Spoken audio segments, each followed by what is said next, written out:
Oi, doutor Alex, tudo bem? A Gabi aqui. Então, eu tô indo pra uma prova e eu tô precisando de um atestado médico. Coisa assim, rápida, 5 minutinhos você faz. Tô passando aí pra pegar, tá bom? Obrigada!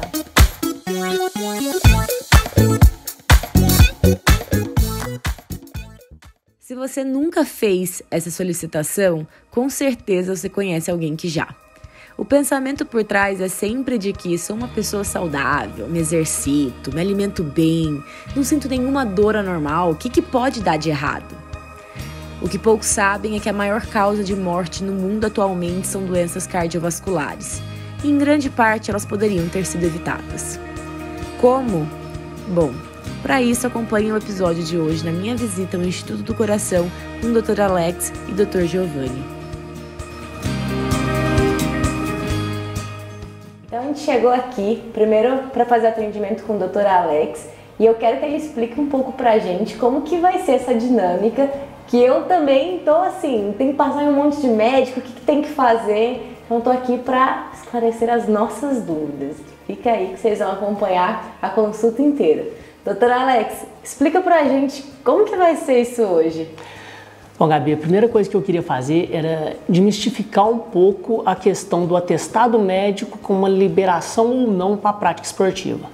É muito comum a gente ser visto, esse momento ser visto como uma mera burocracia. A pessoa vem aqui querendo um carimbo no papel para que ela possa continuar a sua atividade. E essa é uma oportunidade que a gente tem de cuidar da sua saúde. A gente vai avaliar o que você quer no esporte, quais esportes você já praticou antes, qual o risco de lesão que você tem, o que a gente pode fazer para ajudar a melhorar a sua performance e proteger, claro, sua saúde cardiovascular. Afinal de contas, é um grande impacto de mortalidade que a gente tem hoje no mundo todo, por doença cardiovascular. O que eu tenho que fazer? Eu estou perdida, eu só quero um atestado médico para fazer as minhas provas. Certo, nessa avaliação inicial a gente vai ter uma conversa que eu vou levantar o seu histórico de doenças, o seu histórico de prática esportiva e vou entrar em 6 pilares importantes que são pontos centrais da medicina do estilo de vida, que são sono, estresse, alimentação, atividade física, consumo de substâncias tóxicas e um pilar que a gente chama de conexão, onde vai entrar todo o suporte familiar, de amigos e o porquê, os propósitos que você tem para a sua vida. Tudo isso junto vai ajudar a formar a maneira que a gente enxerga a sua saúde. Além disso, a gente vai, claro, precisar de exames complementares, que vão ser alguns exames laboratoriais e vai entrar exames cardiológicos, de acordo com o caso de cada atleta, mas no geral, um teste ergométrico e um ecocardiograma. Além disso, quando a gente fala em performance esportiva, em prevenção de lesões, tem um exame que a gente utiliza muito, que é o dinamômetro. O dinamômetro é um aparelho que ele vai medir o seu equilíbrio muscular. A gente vai te colocar sentado ali, você vai fazer uma força para diferentes articulações e grupos musculares e esse aparelho vai medir que força que você tem naquele grupo muscular do lado direito, no lado esquerdo. Um comparativo disso vai mostrar para a gente se o seu corpo tem algum desequilíbrio. E esse desequilíbrio vai ser usado pelo seu treinador para compensar, corrigir falhas e evitar que você tenha lesão. Caso já teve alguma lesão, esses desequilíbrios vão mostrar que a lesão ainda não está completamente recuperada. Pode estar recuperada do ponto de vista de dor, mas talvez ainda não completamente recuperada do ponto de vista funcional. E aí o seu fisioterapeuta também vai utilizar isso para otimizar a sua recuperação. Ótimo. Então, gente, eu achei que era só ligar uma ligadinha e pedir um atestado médico, mas vocês já viram, né, que é bem mais complexo do que isso. Quando a gente fala da nossa saúde, tem muitos pilares que a gente tem que analisar e cuidar com muito carinho. Afinal, é o nosso corpo que a gente tá ali convivendo todos os dias. Então, vamos começar, né? Vamos lá.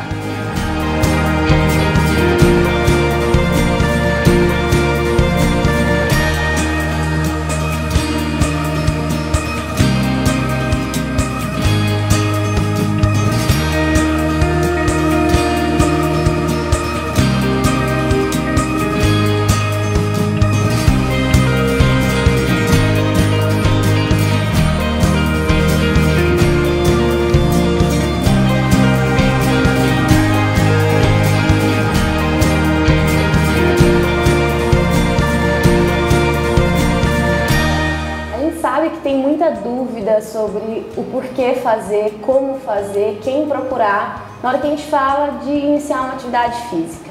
Então hoje eu trouxe algumas das perguntas que vocês fizeram para mim, para eu passar para o Dr. Giovanni, e ele esclareceu alguns pontos para a gente. Bom, a primeira delas é, uma pessoa chega e fala que já se alimenta bem, já faz exercício físico, tem uma rotina ativa, nunca teve problema nenhum. Por que ainda assim ela deve fazer um acompanhamento com um médico? Sim, claro, Gabriela, perfeito. O que acontece, gente? As pessoas, elas têm doença cardíaca familiar em parentes de primeiro grau, elas devem ficar muito mais atentas às doenças cardiovasculares como um todo. Por quê, Gabriela? Porque as doenças cardíacas, a maioria delas não tem sintoma. Então aí a pessoa fala assim, eu tô ótima, né? Eu não sinto nada, me alimento bem. Mas às vezes tem pai, mãe, irmãos com alguma doença cardíaca pré-existente. Às vezes essas doenças vão se manifestar na idade adulta ou vão se manifestar através de exercício físico, principalmente exercício físico de alta densidade, né? Ciclismo, natação, corrida, isso tudo pode desencadear os exercícios, pode desencadear as doenças cardíacas pré-existentes que na verdade estão silenciosas, por isso da importância. Até mesmo porque a grande parcela da população tem doença e não sabe que tem. Vou te dar o exemplo da hipertensão arterial. A hipertensão arterial é a doença que mais acomete as pessoas no mundo, quase 40% da população tem pressão alta e não sente nada. Ela só vai saber se ela for ao médico para fazer o diagnóstico. Outras doenças, por exemplo, cardiomiopatia hipertrófica, alguma doença congênita, alguma comunicação dos ventrículos ou dos átrios, mesma coisa, a gente só vai descobrir se a gente for ao médico, às vezes não dá sintoma. E isso pode ser agravado ou extrapolado com atividade física intensa. Daí a importância de estar se buscando o atendimento mesmo não sentindo nada. E o que pode acontecer se uma doença dessa silenciosa, vamos supor, não procurei um médico, comecei a fazer o exercício, comecei a aumentar a intensidade e eu tenho isso, nunca percebi. Quais são os sintomas que eu percebo? As doenças cardíacas, elas se manifestam de várias maneiras, tá? A dispneia, que é a falta de ar, desproporcional ao esforço. Por exemplo, eu faço esforço físico, eu tenho o cansaço natural do esforço físico. Mas é uma coisa desproporcional. Eu comecei a fazer um esforço e estou tendo uma falta de ar que eu não tinha antes. Eu estou tendo um aceleramento desproporcional do meu coração. Eu estou vendo o coração bater de forma irregular, inadequada, estou sentindo palpitações, às vezes palpitação que sobe para o pescoço ou desce para o epigastro, isso é muito importante. Dores precordiais, dores no peito também que aparecem do nada ou aparecem durante a atividade física e quando a gente está em repouso, ela melhora. Isso fala a favor de doença coronariana, que é a angina, né? As arritmias cardíacas, elas podem ser precipitadas por atividade física intensa. Então, se o paciente tem ou palpitação ou dor no peito, né, e falta de ar, ele deve procurar o atendimento médico para poder avaliar. Uma outra coisa que chama muita atenção também é o desmaio com esforço ou a tontura com esforço. Isso pode estar falando a favor de doença cardíaca, na qual tem que ser diagnosticada por um especialista, tá certo? Então, se a pessoa notou que tem desmaio, palpitação, falta de ar, dor no peito, isso são sintomas de que a gente deva procurar o atendimento médico e fazer essa avaliação detalhada para poder dar continuidade à atividade física, tá? É lógico que se a gente não vai proibir a pessoa de fazer atividade recreacional se ela não tem sintoma, deve fazer, até mesmo porque isso vai promover a saúde do paciente, né?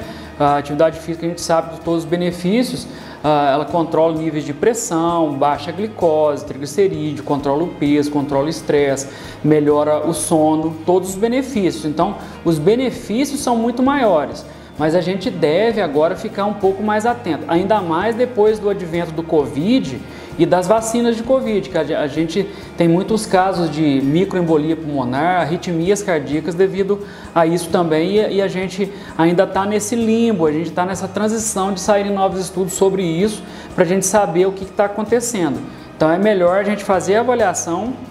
Todo dia de rotina a gente vê uma pessoa que teve Covid lá 2, 3 anos atrás e que desenvolveu arritmia e não sabe, uma pessoa que vacinou e às vezes teve alguma complicação e não sabe.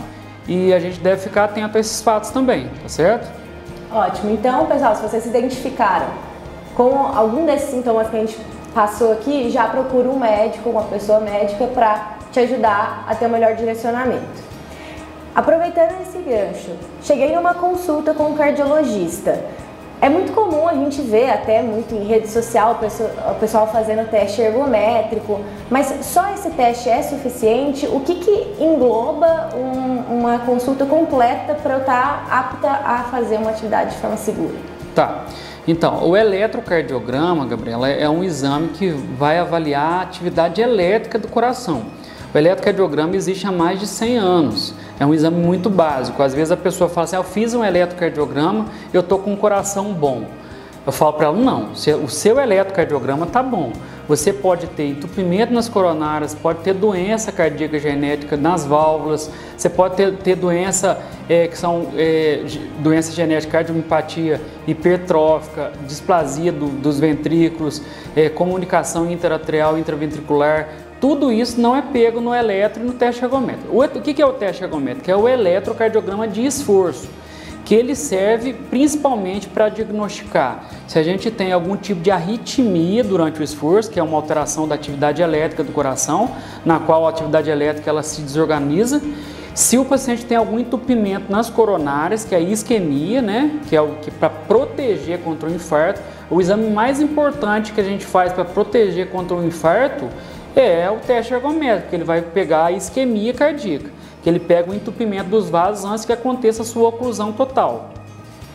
Vai verificar também se a pressão está alterando demais durante o esforço e também verifica a capacidade cardiorrespiratória da pessoa. Isso o teste ergométrico avalia.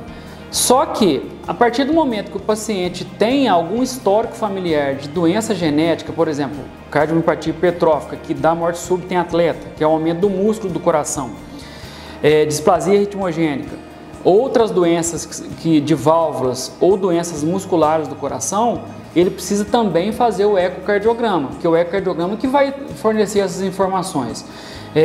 Tanto que atleta de clubes de futebol, por exemplo, eles fazem também o ecocardiograma, porque tem doença que pode aparecer durante a vida. Às vezes o paciente não tem aquela doença um ano atrás e vai ter no ano seguinte. Então, por isso é importante a avaliação anual, tanto do ecocardiograma para avaliar a estrutura, porque o ecocardiograma é como se fosse um ultrassom com um Doppler do coração. Ele vê as válvulas, o músculo, ele vê a anatomia do coração, um exame de imagem. Já o teste ergométrico é um exame de métodos gráficos, entendeu? Ele vai avaliar os gráficos do eletrocardiograma e a atividade elétrica do coração. Então, o ideal é que faça uma avaliação anual, todo ano a gente refaça, e quando a pessoa fala assim, eu preciso de um atestado médico, se eu tiver o eco e o ergométrico, seria suficiente? Como funciona? Basicamente, Gabriela, a gente vê 100% das doenças cardíacas através do ecocardiograma junto com o teste ergométrico. A gente unindo esses dois exames, a gente consegue ter uma avaliação completa do paciente para a gente liberar. Por exemplo, um paciente que tem pai e mãe que infartaram com 30 anos, 40 anos, ele tem que ficar mais atento, ele já tem a carga genética favorável à doença, independente do estilo de vida, do sintoma dele, entendeu? Eu tenho pacientes que são atletas, que só comem muito bem e que não tem estresse, que não fumam, estão com peso em dia e tem doença coronariana, às vezes com 40 anos de idade, às vezes até mais cedo. Por quê? Porque a carga genética a ter aquele problema é muito forte. Então, esses pacientes têm que se cuidar mais. Aquele negócio de, eu estou bem, eu vou fazer atividade física, tem vários pacientes que estavam bem, foram fazer exagero de atividade física sem saber exatamente como que estava, né? E aí tiveram um problema durante a atividade. Então, é importante isso, tá? Ótimo. Porque eu acho que hoje a gente vê muito, sai muito na mídia e acaba tendo um alarme maior de pessoas que foram correr, fazer uma maratona e aí teve uma morte súbita. Por que isso acontece? Assim? Sim, na verdade a morte súbita ela acontece devido principalmente à pessoa que tem doença coronariana e não sabe, aí ela submete o coração a um estresse muito intenso e acaba infartando na hora do esforço físico. E aí o próprio infarto leva a uma atividade elétrica desorganizada, que são as arritmias. Tem outros pacientes que têm doenças genéticas e não sabem, ou um furinho lá no coração, uma alteração na válvula, ou até mesmo uma arritmia que é precipitada pela atividade física intensa, uma alteração na atividade elétrica. Aí ele tem uma arritmia grave e uma parada cardíaca na hora do esforço físico intenso. Então daí a importância de você mesclar, fazer os dois exames para saber direitinho o que está acontecendo. É lógico que o paciente vai fazer uma caminhada, por exemplo, apenas. Ele não tem necessidade de fazer, se ele não tem histórico familiar de morte súbita ou de parente de primeiro grau de doença coronariana ou de arritmias, você faz uma avaliação mais básica. Agora, o paciente que quer submeter um esforço físico mais intenso, ele deve cumprir essa tabela aí para poder ficar mais tranquilo. É a vida dele que está em jogo, né? Então você vai no escuro, você vai atravessar a rua sem olhar para o lado se você não fizer os exames, entendeu? É exatamente isso que pode acontecer. Existem 5 sintomas que, se você perceber, você tem que parar tudo e ir no médico imediatamente. Primeiro, dor no peito que piora com esforço. Segundo, falta de ar desproporcional ao exercício que você está fazendo. Terceiro, palpitações. Quarto, desmaio. E o quinto, cianose, que é quando os dedos ou os lábios ficam roxos. Se você estiver sentindo isso, para tudo, você já está atrasado para ir no médico. E independente disso, se você quer começar um exercício, um desafio grande no esporte, uma atividade mais intensa, o que for, passe no médico para você ter uma longevidade no esporte e um estilo de vida, uma qualidade de vida melhor. Faça exercícios, faça com segurança, então procure uma equipe multidisciplinar para te acompanhar.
É melhor prevenir do que remediar. Não perca mais tempo e marque agora a sua consulta no Instituto do Coração.